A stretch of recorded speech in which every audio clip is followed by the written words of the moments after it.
All right, joining me now is Anthony Irwin, who is the host of Lakers Lounge, one of the iconic Lakers follows on Twitter, X, whatever you want to call it. Anthony, thank you so much for taking your time to talk Lakers with me this season.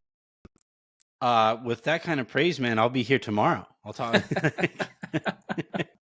I love it. No, I mean it is true when you are because I'm 26, so when you grow up in this business, there are certain people that you latch onto, and you and Harrison were the two that I latched onto from a young age, just about covering the Lakers and then what that actually looked like, and you guys that definitely do it right.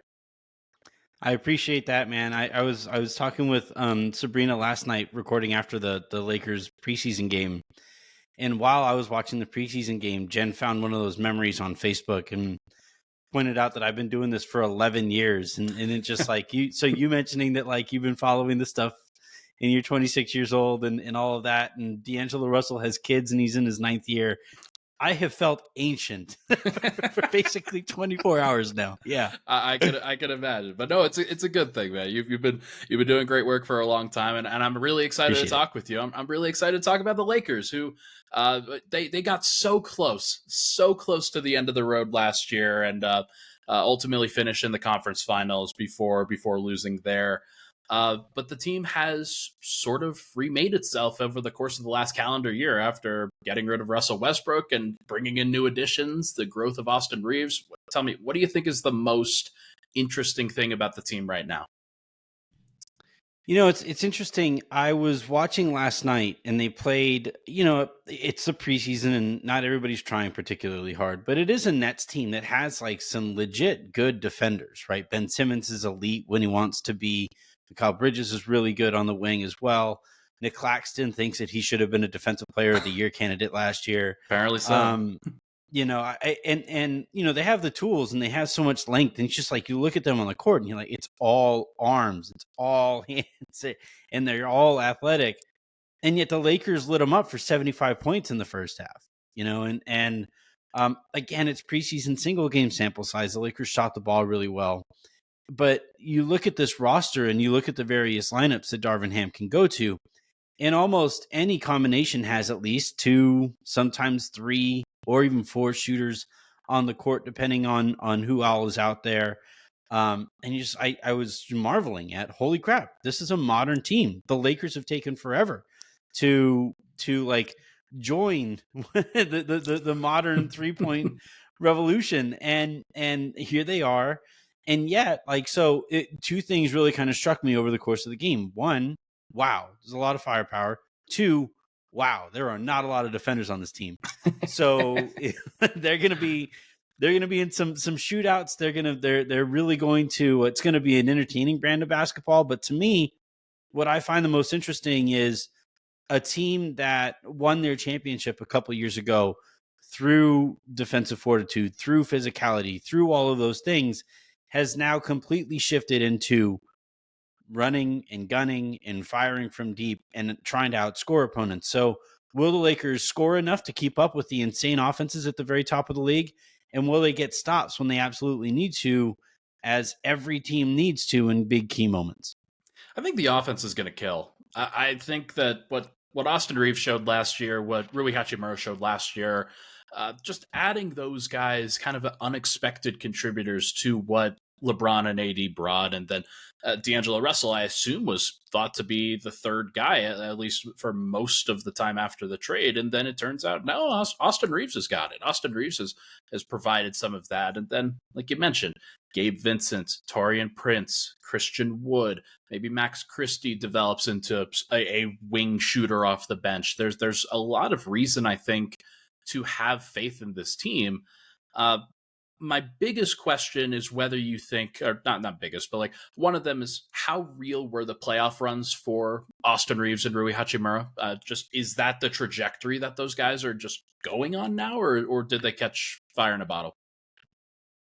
Well, considering Rui shot almost 50% from 3-point range, I don't think that's real. I don't think he like somehow overnight became one of the greatest shooters in the history of the sport. Reaves, though, I have believed in his shooting. You look at his stroke, and it just kind of makes sense that it would go in. And over the course of last season, leading up to them finally mercifully trading Russell Westbrook. Wow, Austin needs more touches, and he would shoot. And one of my kind of, it's very arbitrary or whatever, but one of like my definitions for a good shooter is when they're open, are you surprised when they miss? And Austin became that kind of a shooter, right? And Rui, I don't think is quite there. He's not that kind of a shooter. You look at his release and stuff; it doesn't look like the kind of shot that would go in a ton from 3-point range on volume or whatever. So I think there's some fool's gold there. But Rui is somebody who I think 7 seconds or so left in the shot clock, the ball finds him, and you feel confident that at least a good look is going up, Right. and those kinds of players are really valuable, especially come playoff time when teams scheme everybody out of their first, second, and third options, and the ball finds people, and eventually Rui, I think, is somebody who brings some real value there. So Reaves, I think, what we saw in the playoffs from him was a little more who he's going to be moving forward. Rui, I think he'll probably take a slight step back in regards to shooting, but I think he will improve defensively. And I think both can be kind of cornerstones of a pretty solid rotation moving forward. You mentioned the defense before. The offense looks great. I don't see any reason, one big on the floor most of the time, or even if it's Christian Wood on the floor, who's a really good offensive player, there's no reason why that should struggle. Defense, though, I do have some questions, of course, when you start mixing and matching some of these rotations. Any time for Christian Wood is probably not going to be fantastic. But it's not like a small group, but I worry a little bit about even the backcourt defenders. Yeah. There's something to that. Reaves got bullied a little bit over the Team USA run. D'Angelo Russell, Gabe Vincent, not the largest guys out there, and you get switches on players like that. It's going to be tough. How important are guys like Jared Vanderbilt, who may have fallen into the background a little bit, but probably has some utility for a team like this with defensive skills? Well, you mentioned Max Christie also a second ago, and between Vanderbilt and Christie, I think Ham is really going to work to find those guys minutes because they do need their defensive presences. Vanderbilt is somebody who at the beginning of just about every playoff series, he guarded Steph and he guarded Ja and he guarded, Jamal in some spots as well. He is their best kind of rhythm breaking perimeter defender, and the Lakers really need him to step up offensively so that they can keep him on the floor and have a respectable defense. Right. Christie is also interesting because all of their like best defenders are 3, 4, and 5 type defenders, right? AD, who I think is the best defensive presence on planet Earth, is obviously a great guy to have anchoring your defense. LeBron, I think, has, when he's focused, is still going to be a pretty good defender. And then we mentioned Vanderbilt, but they don't really have like a point of attack defender that anybody is going to be particularly nervous about, right? Dennis Schroeder, we saw really get up and compete whenever he was out there on the court. Gabe Vincent isn't that. Austin Reaves isn't that. D'Angelo Russell for damn sure isn't that. Right. So I actually think this is a real opportunity for Max Christie, being the only guy who can really move his feet with, guards and shooting guards that they have. So defensively, I think there are some real questions, but those two guys, if they're able to stay on the court offensively, the defense should be okay. It's definitely a jump because Christie really wasn't in the rotation last year. Yeah. He clearly has the potential, and Lakers fans were very excited when they got him at least at the outset of the draft. I would definitely predict some minutes for him. He seems like a player that if he hits, then not the ceiling changes, but like the lineup versatility changes certainly. I also think, just really quickly, like the last year, the Lakers defense being even respectable was kind of a miracle when you consider everything that was going on. It's why, and again, I'm biased here, but I was kind of surprised that Anthony Davis just like never got any pub for Defensive Player of the Year, considering he was the only reason the Lakers were even mediocre at times. Right. Otherwise, they were a disaster collectively. If you look at that roster last year, and And part of the reason too is that their offense wasn't very good.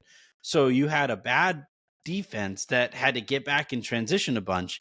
And that's a really tough combination. I think this year with the Lakers offense being better, there's a better chance that, the other team is taking the ball out from the net, and the defense can get back and get set up a little bit. So I think one minor way that the Lakers can appear better defensively than they actually are is by scoring enough to force teams to stay out of transition, which is where everybody gets killed. Sure. It's completely fair. And as long as you don't turn the ball over, then there should be reasons to be excited about that. One other thing I have, LeBron and AD, they were clearly battered by the end of the run last year, and then LeBron now going into the 21st season of his career. AD drafted in 2012, but he's got more mileage on him than you would think, just given the kind of role that he's played and all the injuries that he has piled up over the course of his years. Can those guys stay in peak condition to get to a playoff run? And is that how important is that when it comes to this team's ultimate goal? Yeah, we're in uncharted territory with LeBron. We've been in uncharted territory with LeBron, right? Like you keep kind of waiting, and it's a dark thing to feel like you have to wait for, but you keep waiting for LeBron to, and like he has slowed down, right? It used to be every list that would come out, looking for the best players in the NBA, and LeBron was always at the top, and then slowly but surely, like Steph would start playing well enough, and Giannis started playing well enough that like it became a discussion as far as like, is LeBron the best player in the world? But he was still like top like 3 to 5 or whatever. Right. This year, I think he's probably closer to that 7 to like 13 range, I would probably say. And yet he's in year 21, which is just, it's unfathomable. So like, yeah, it is a concern. And you would be you'd be really worried with any year 21 player keeping them healthy. But, by those standards, I think LeBron is the surest bet in professional sports history to stay healthy at this stage of his career. So I think, that is what it is.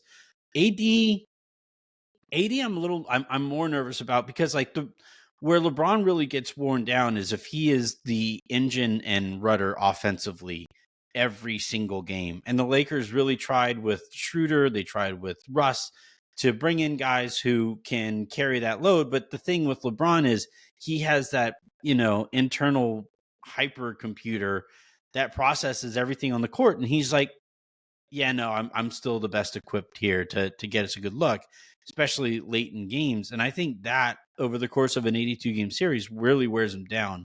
This year, though, you have Reaves, you have Russell and Vincent. And the difference between those guys and their creativity is that they also make the game easier on LeBron when he has the ball.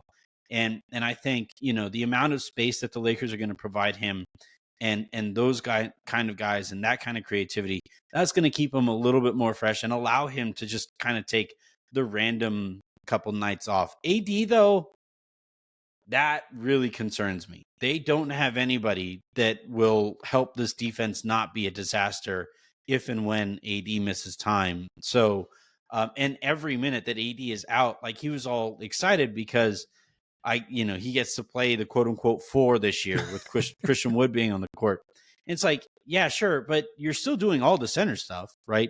Yeah. You're still expected to go out and defend a pick and roll and rotate back and defend at the rim and rebound and do all those things. It hasn't actually changed his life defensively. So, if he was concerned about getting, kind of worn down over the course of a season because of everything he had to do defensively, I think that's still going to remain a concern this season. He does look thinner, though. And I thought last year was a big mistake bulking up to play center. This year, he looks a little bit lighter. And I think at this stage of his career, at this stage of his life, he's now crossed the 30-year-old threshold. That little less weight, I think, is really going to pay some dividends. Hopefully so. It does seem like those two factors between LeBron's health and AD's health are there are always going to be factors for the Lakers, and then there's always going to be reasons to at least be a little bit cautious when predicting wins during the regular season. I have this team winning 48 games, which probably doesn't feel like that much of a jump, given that you basically flip the team and you go 17-7 in the post All-Star break section last year and have the best net rating in the NBA or whatever it was. But that is tied for third in the West for me, behind the Suns and the Nuggets. Where would you have them if you had to pick a win total? Yeah, the West is so grueling, man. Like I have a really hard time picking anybody's over in the West, because on a nightly basis you're playing, like, even on like a random Tuesday night, the Lakers within their own division are going to have to play the Kings, the Warriors, the Clippers, the Suns. Like, Right. they're going to play all of those teams 4 times. Where are those wins going to come from? And even like the bad teams in the West, Portland is going to be frisky now that they finally traded Dame, and I think there's going to be real buy-in there as they take it. They're going to beat the occasional team at the top of the West. Lakers have always struggled playing in Portland. San Antonio is going to be at the bottom of the conference again, but they have this freaking French alien that like, you watched last night, him insane. going against Chet, and it was just like, this is not the sport that I grew up with. Should not be possible at all. But and then I also talked to Jackson Gatlin from Houston, and there's a lot of positivity coming from Ime Udoka, and just the way that they can kind of turn things around. So it's going to be hard in the West this year. It absolutely will. And, I think teams in the East are really going to feast. You're going to see some real high win totals there, but I really think wins are going to be depressed throughout the conference. So that 48 mark sounds about right. I think their over under coming into the season was like 48.5. And I would probably take the under, because it's going to be so effing grueling on a night-to-night basis in this conference. But we do know with LeBron teams, and even with now Anthony Davis teams, that it's not defined by your success in the regular season. It's defined by your success in the playoffs. So I'm not sure if this team got better matching up with the Nuggets specifically, but I do think that they got better matching up with just about everybody else during this offseason. Where would you see this team going in the playoffs? And then do they have what it takes for a deep playoff run? It's all going to come down to matchups, and which team hits enough from three to, it's really kind of a bummer that that's what, like, the sport has kind of been boiled down to at this point. Who is knocking down their threes? Last year's Nuggets, the Lakers ran into an absolute buzzsaw with Jamal Murray making every contested three that he took, and Jokic firing off that like, step back, one-footed Sambor shuffle 3-pointer that went in twice against them in close games. So I agree with you that they didn't really address defensively, and maybe even got a little bit worse defensively for what the Nuggets provide, the challenges that they provide.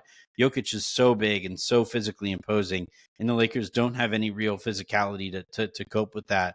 So I think that'll have to be addressed over the course of the offseason. But I think the Lakers kind of looked at the conference and the amount of firepower at the very top, and they said, we have to score with these teams.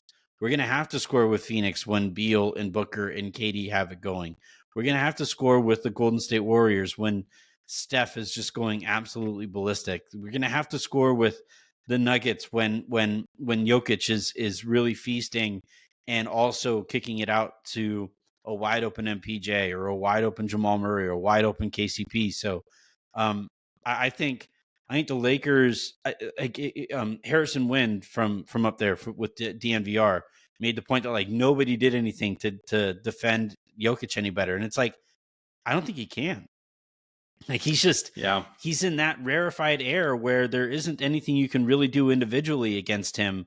The hope is that you're good enough and long enough and athletic enough to make it a little bit more difficult when the ball kicks out to shooters. And then I think even more importantly, you have to punish the Nuggets in stretches where they don't have their best lineups out there on the court.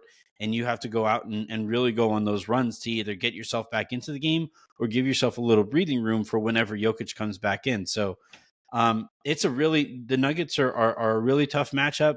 The Clippers are a really tough matchup if they're ever healthy. The Suns are a really brutal matchup, and I think the Lakers belong in that kind of tier with those kinds of teams. I guess you could kind of sort of mention the Warriors too there, just out of respect to Steph. And I think, going into the season, they have a puncher's chance in just about every series, and hopefully over the course of the season they consolidate some of their depth and have a little bit more than a puncher's chance going up against some of these teams. Well, we will see what happens. Anthony, thank you so much for hopping on with me. Really excited to hear about you and to hear from you on the Lakers this year. Everybody, you can catch Anthony's words with Harrison Fagan as well with the Lakers Lounge. That's a great podcast covering the Lakers, and you guys do a fantastic job. So thank you so much for hopping on, and I'll talk to you soon, man. Thank you very much for having me, man. Looking forward to continuing these conversations.